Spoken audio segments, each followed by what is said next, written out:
Compounding, a term often thrown around in the world of finance, is a concept that simply means earning interest on interest. It's a powerful principle that magnifies the growth of your money over time. Take a seed, for instance. If you plant one apple seed and nurture it, it grows into a tree. This tree doesn't just produce one apple, but many apples, each with their own seeds.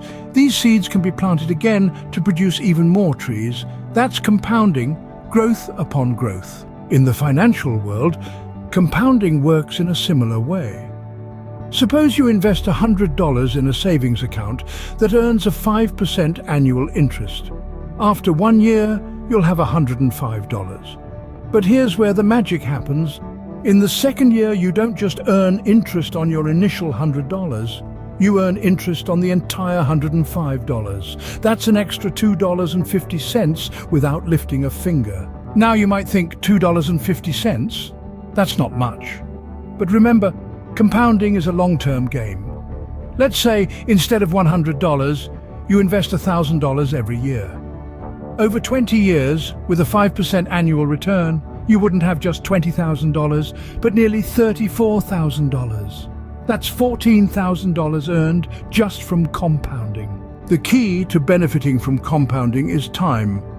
The longer you let your money grow, the larger it becomes, just like the apple tree. So it's never too early to start investing. Compound interest, the engine behind compounding, is different from simple interest.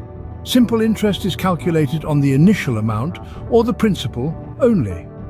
Compound interest, on the other hand, is calculated on the principal and also on the accumulated interest of previous periods. To sum up, compounding is a powerful financial tool that can significantly boost your savings and investment returns over time.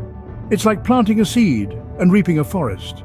The key is to start early, invest consistently, and let your money grow over time. Remember, every dollar invested today could be worth much more in the future. So get that money tree growing.